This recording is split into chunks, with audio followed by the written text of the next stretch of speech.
Welcome to the Western Yoga Podcast. My name is Christopher Sartain, your host. It's a beautiful day here in the southern Andes Mountains in our small ashram in southern Chile. This episode will be the first of a series of episodes about the Gospel of Thomas. In this episode, I will present some basic history of the Gospel of Thomas, and in future episodes, I will explore some of my favorite verses from the Gospel of Thomas and expound on those teachings and relate those teachings to the yoga tradition. I first read the Gospel of Thomas in about 2010, 2011, about 12 years ago, something like that. And it really opened my eyes. Up to that point, I had more or less rejected my Christian upbringing and the Christian Protestant church that I attended as a youth with my family. I was brought up in a Southern Baptist church in rural Georgia, and I never bought into the dogma or the belief system of that church. I can remember being 10 years old, sitting there listening to the preacher talk about how non-believers, those who were not saved and baptized, would burn in hell for all of eternity. And even at that age, I had some understanding of the small percentage of human beings on planet Earth that had been saved and baptized. And I thought to myself, well, they've been telling me this whole time that God is a loving God. How could he possibly send the overwhelming majority of his children to hell for all of eternity, to burn and suffer for all of eternity? And I never bought into it. And I never bought into heaven and hell as actual places either. I can remember being 9, 10, 11 years old and just thinking this is nonsense. And so at a very early age, 13 or 14 years old, I began reading Taoist texts, Buddhist texts, actual texts, and also books about Buddhism, books about Taoism. And I stopped attending the church, the Southern Baptist Church, with my family at around age 14 or 15. I don't remember exactly. It was not a popular decision, and of course created a lot of conflict, familial conflict, which is now more or less resolved, I would say. I have a good relationship with my parents and family and all of that, although they continue to be Protestant Christians and adhere to that belief system, and that's fine. We just don't talk about religion or beliefs when we're together, and there's really no issue. At any rate, right, in 2010, 2011, somewhere around that time, I read the Gospel of Thomas for the first time and realized that Christ was, in fact, an enlightened master, similar to the Buddha or the gurus of my Kriya Yoga tradition and other traditions from India, other lineages of enlightened gurus. And there's so many parallels to be drawn between the teachings of Jesus in the Gospel of Thomas and the teachings of the Buddha and the yoga teachings. Any genuine, authentic Enlightenment tradition will have very similar teachings. So at that time, I returned, so to say, to my Christian roots from a completely different perspective, from a completely different point of view, and saw Jesus as an enlightened master who had become enlightened, who had become fully awake. And he taught the teachings of enlightenment and liberation of consciousness to his disciples. The Gospel of Thomas, so called because it was written by Thomas, or probably a scribe, because we think Thomas was most likely illiterate, and so he probably had someone write this down for him, but it was definitely written by Thomas. Probably, in my opinion, based on my research, and you should do your own research, most likely 30, 40, 50 years after Jesus' death, the original version. I'm not going to go too deeply into the history. You can do your own research on that. But essentially, it was originally written in one language and then translated, just like all of the texts are. Okay?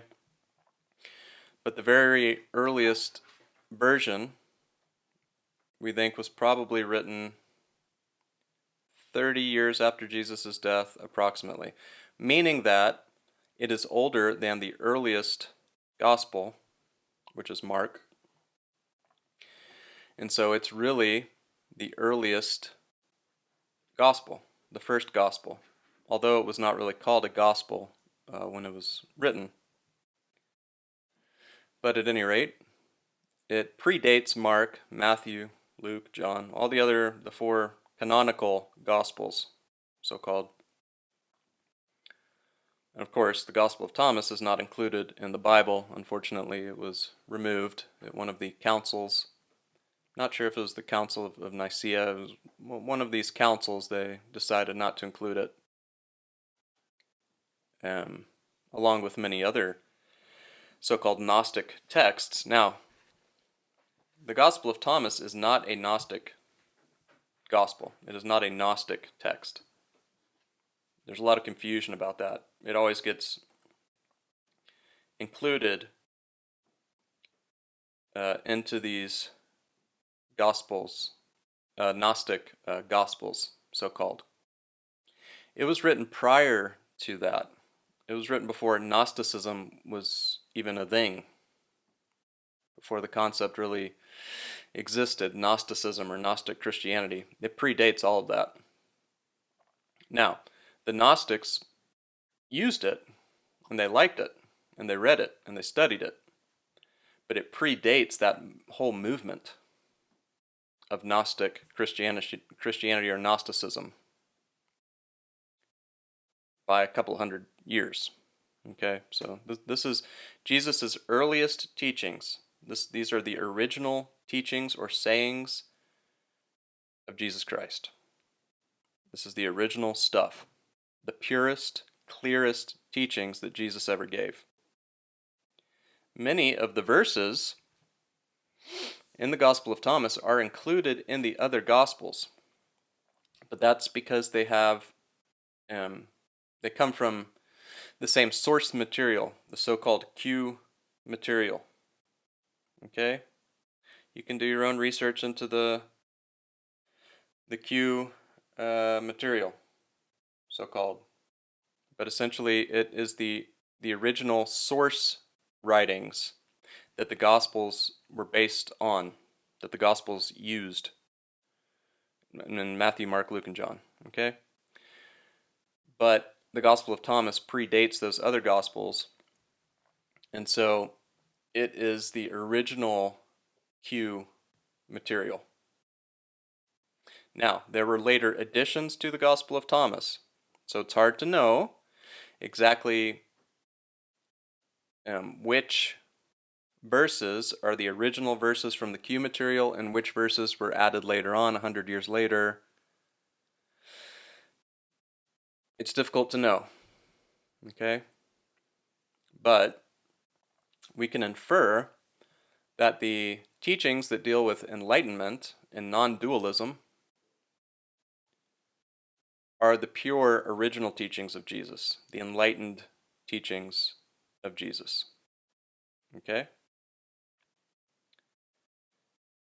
And so let me read something here from this wonderful book that I also recommend that you read from Helmut Koester. I hope I'm pronouncing his name correctly. If you go on YouTube, you can find a couple of videos with him talking. And the title of this book, it's one of my favorite books, is called Ancient Christian Gospels, Their History and Development by Helmut Koester, or Koester, not sure how you pronounce his name, okay? But this is a dense academic scholarly book, and it's not easy to get through. It's not an easy read. It's not reader-friendly, user-friendly. It takes a lot of concentration and diligence and perseverance to get through this book. But this man was a genius, an academic genius, a true scholar. And I'm a big fan of his work. I'm a big fan of this book. I believe he did more research into the origins of the Gospel of Thomas and the true history of the Gospel of Thomas than any other scholar. Now, if you go on the internet or if you read other books about the Gospel of Thomas, for the most part, they are written by Christian apologists. What does that mean? That means that they try to debunk the idea that the Gospel of Thomas was written prior to the other Gospels, even though there's ample evidence laid out in this book. Okay? Undeniable, irrefutable evidence. Okay? But just for you to know, if you get into this topic, if you get into this theme of the Gospel of Thomas, you will find a lot of naysayers and a lot of debunkers, but they're all Christian apologists, completely biased and prejudiced.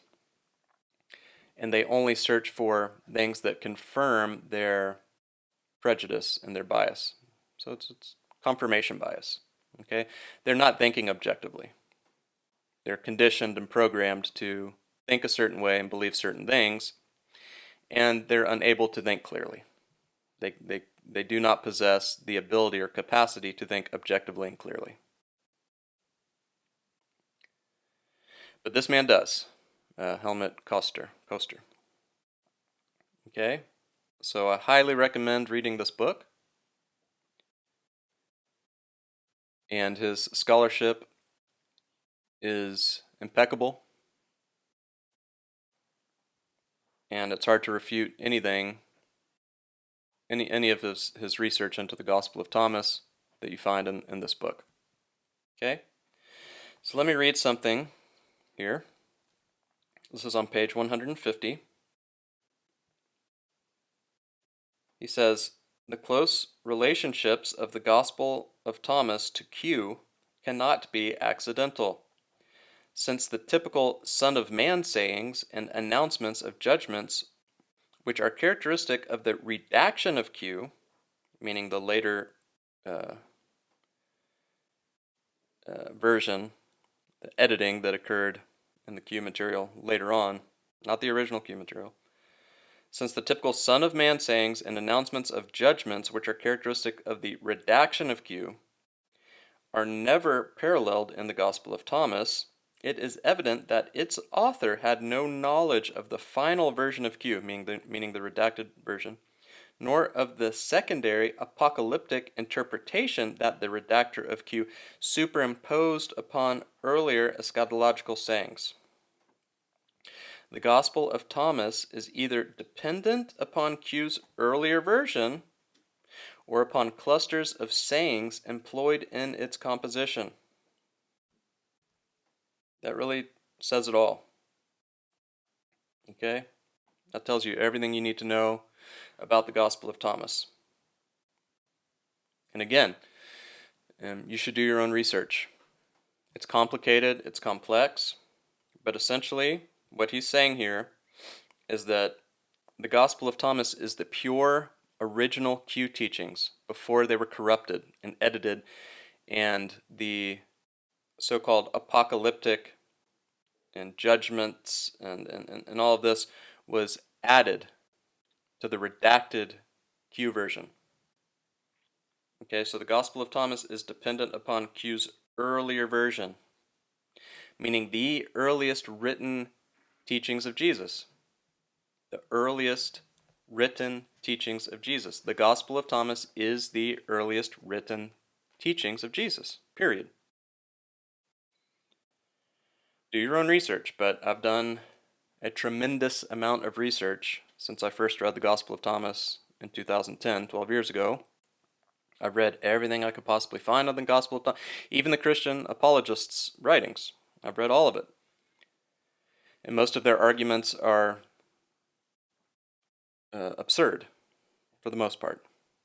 There's a few scholars out there that are tricky and crafty, and they know how to craft a good counter-argument. But for the most part, most of their arguments are not based in reality. They're their subjective, biased, prejudiced opinions rather than factual. They don't follow the evidence, in other words. Okay?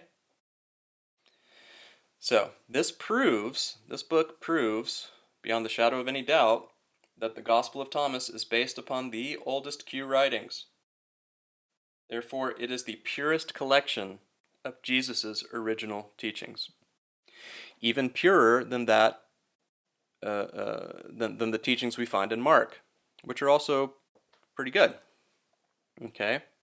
The later Gospels, Matthew, Luke, and John, have been highly edited, highly corrupted, and were written much later. Okay, Mark, we think, was probably written 40 years after Jesus' death, maybe? Okay? But the Gospel of Thomas is even older than that, and it's based on the earliest Q writings. Some of Mark is based on the later redacted and edited Q material. Okay? It has a lot to do with judgment and the so-called apocalyptic teachings. Okay, these were not Jesus' original teachings. A lot of this was based upon Paul's interpretation of Jesus. Paul, by the way, never knew Jesus, never met Jesus, never spoke to Jesus. Supposedly had a vision of Jesus. How do you prove that? It's interesting because modern Christians will tell you that anyone that claims to be channeling Jesus is a charlatan and full of it. Yet they base their entire religion on the channeled teachings of Jesus via Paul, the Apostle Paul. Okay? This is obviously logically incoherent. Personally, I'm not a fan of Paul. And I think he was a charlatan, and that he was making things up. And he was sort of a cult leader during his time, and an egomaniac, sort of a megalomaniac, egomaniac, cult leader type of a figure. Sort of an antichrist, as it were. And he greatly corrupted Jesus's original teachings, early teachings that we find in the Gospel of Thomas. Okay? So, the Gospel of Thomas was written by, it says in the text, Didymus Judas Thomas. And by the way, there are many translations of the Gospel of Thomas out there. I typically use the Thomas O. Lambden translation. I find it to be the most accurate, although there are some words that I disagree with here and there. There are no perfect translations of the Gospel of Thomas, but I do enjoy his translation more than any of the others. There are some good websites out there that have several different translations for free on the websites, and you can easily compare and contrast these different translations. But I've read all of them, and I really enjoy Thomas O. Lambden's translation. Okay, so that's the one that I'll be using in this series of podcasts, in this series of talks. So Didymus Judas Thomas basically means Jesus' twin. Now, he was not Jesus' brother. Okay? But he was Jesus' spiritual twin. Okay? Because he was Jesus' most advanced disciple. And Jesus taught him the most esoteric teachings. Jesus taught other teachings to other disciples that were more exoteric or more for the masses. Okay? But what Jesus taught Thomas were the more esoteric, deep, sort of metaphysical, advanced Enlightenment teachings, which is what Thomas wrote down, or he had a scribe write down for him. Okay? Now, there's a lot of evidence that Thomas went to India after Jesus' death, that he traveled all the way to India and even died in India. I won't go into that history. You should do your own research into it, but there's ample evidence that Thomas did venture all the way to India and ultimately died there, and that he was the sort of father of the Eastern Christian tradition in Syria and Egypt and India. Okay? Which is a more esoteric, Gnostic form of Christianity. Okay? That developed in the East. Now, you might ask, your podcast is called the Western Yoga Podcast. Why are you discussing Christianity or the Gospel of Thomas? Because it has nothing to do with yoga. Well, in fact, it does have a lot to do with yoga. What is taught in the Gospel of Thomas is yoga, is samadhi, is non-dual consciousness, is enlightenment.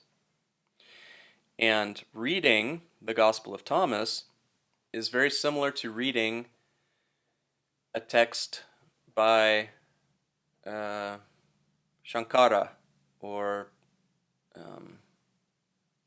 Zen Buddhism. It's non-duality, Advaita Vedanta. It is an enlightened text. Okay, so it is yoga. It is yoga. And in fact, Israel is not the West per se. It depends on what you consider the West, but Christianity obviously went on to influence the Western world more than any other religion or spiritual tradition. But if we trace it back to its roots, it was in fact an Enlightenment tradition. And there was a sort of lineage of gurus. John the Baptist was essentially Jesus' guru. And they lived in a community called the Essenes. We think they were Essenes or something similar. That these communities existed around Qumran. Well, they existed in various parts of Israel, but essentially they were yogis. Okay, they ate a mostly vegetarian diet.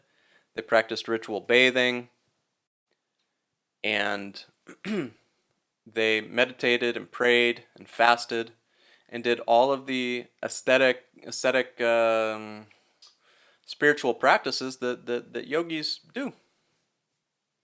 So these were groups of monks, basically, celibate monks living in the desert in small communities, practicing meditation, prayer, fasting, ritual bathing, purification. These were groups of yogis. And John the Baptist was essentially Jesus's teacher, his guru. Prior to Jesus in the Jewish tradition, the Jewish world, the prophets and teachers were paramount. And so Jesus comes out of that tradition. We must understand this. Teachers and prophets were paramount in ancient Judaism, in ancient Israel. They were incredibly important and highly valued. And so Jesus comes out of that tradition of the prophets and the teachers, the spiritual teachers. And so John the Baptist was his spiritual teacher, his guru, so to say. Okay? And then Jesus was a guru who had many disciples. Of course, we talk about his 12 disciples, but probably that has a lot to do with astrological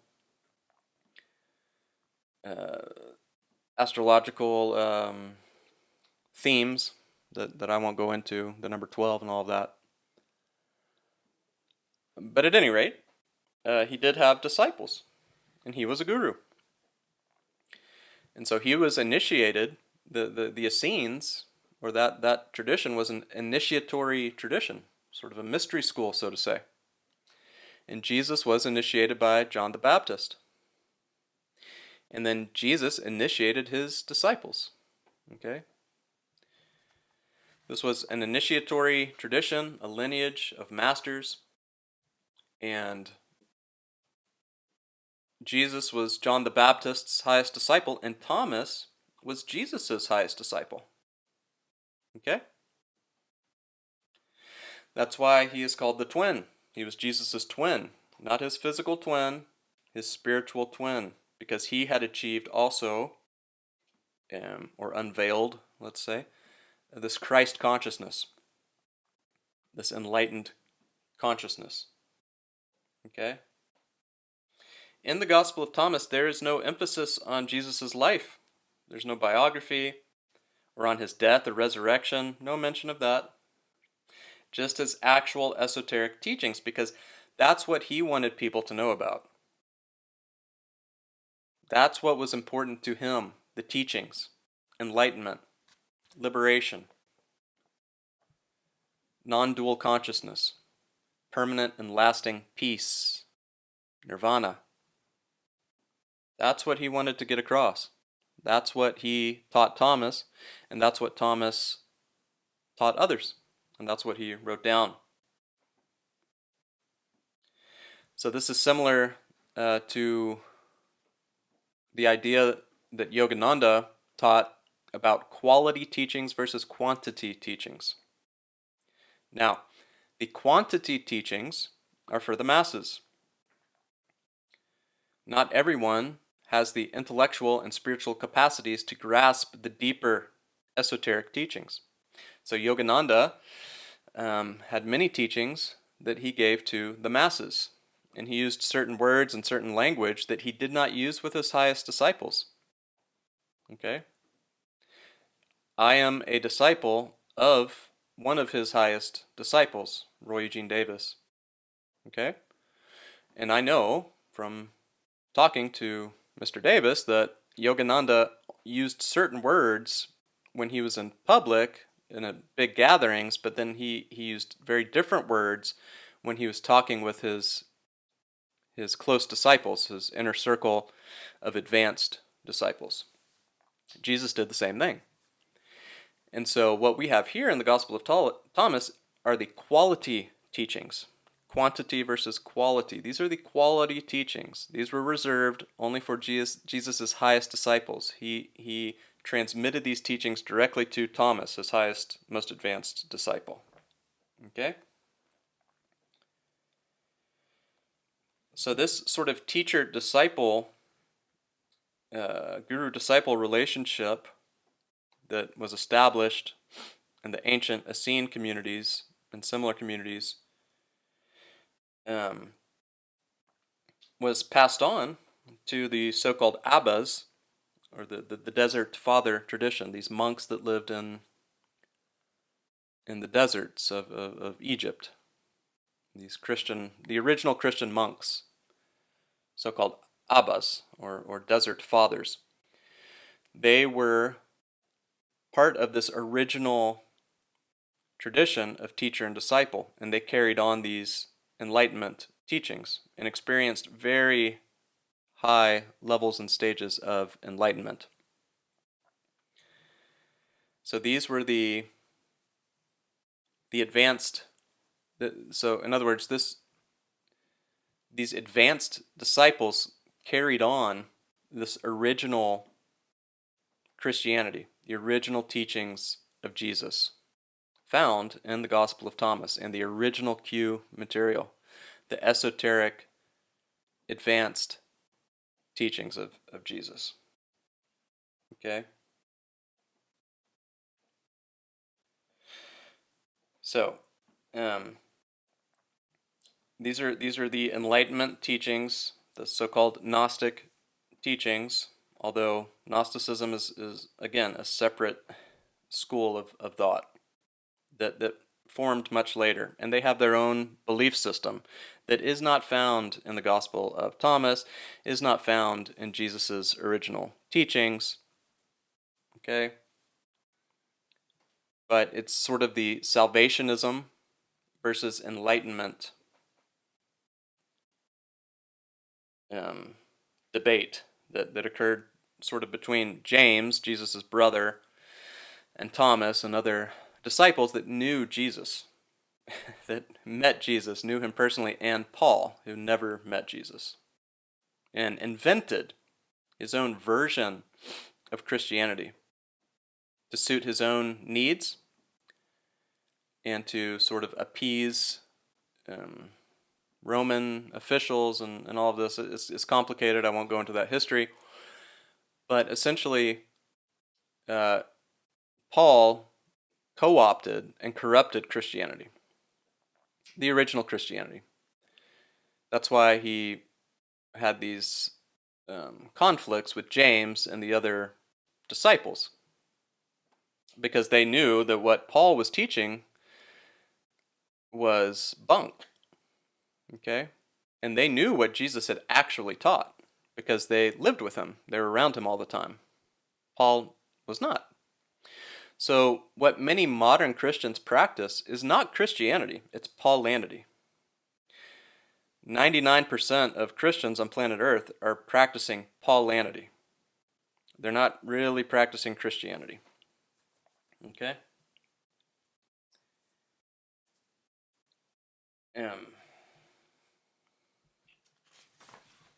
So that's some basic history. That's some basic history of the Gospel of Thomas. These are the original Christian mystic teachings, mystical Christianity, esoteric Christianity. Now, typically, the Gospel of Thomas is not considered a mystical Christian text because when we talk about the Christian mystics, typically we're talking about people like Meister Eckhart, Teresa of Avila, um, and others that are associated with Christian mysticism, okay, that occurred much, much later. They were not even privy to this text at that time. They did not have access to the Gospel of Thomas because it was lost for hundreds of years until it was rediscovered, okay, really within the last 100 years, okay. So these Christian mystics, so-called, did not have access to this text, unfortunately, okay.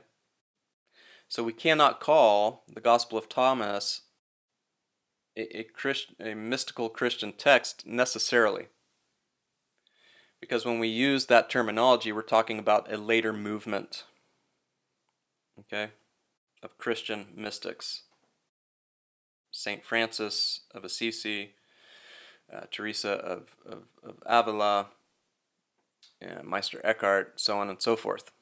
And I love all of those teachings also, and I've read very widely most of the popular works of Christian mysticism, and I'm a big fan of those texts.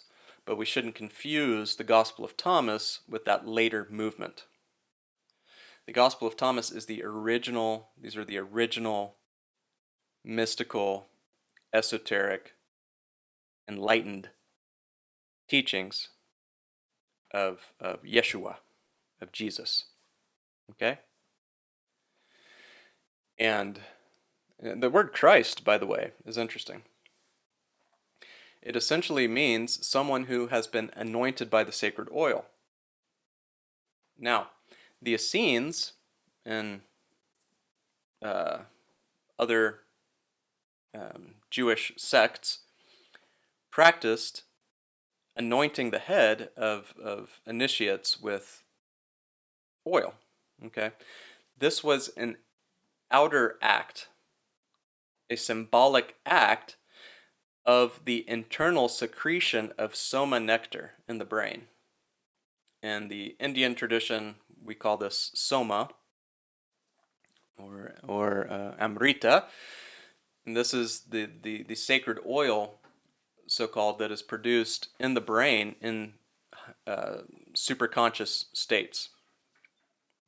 This nectar is produced in the brain, and it mixes with the saliva in the mouth, and you can swallow it, and it converts into amrita or ambrosia in the rest of the body, and it's regenerative and healing, and you can feel it flowing through the body in every cell of the body, and it produces a sort of subtle ecstasy that you can feel in every cell of the body, and it's regenerative and nourishing.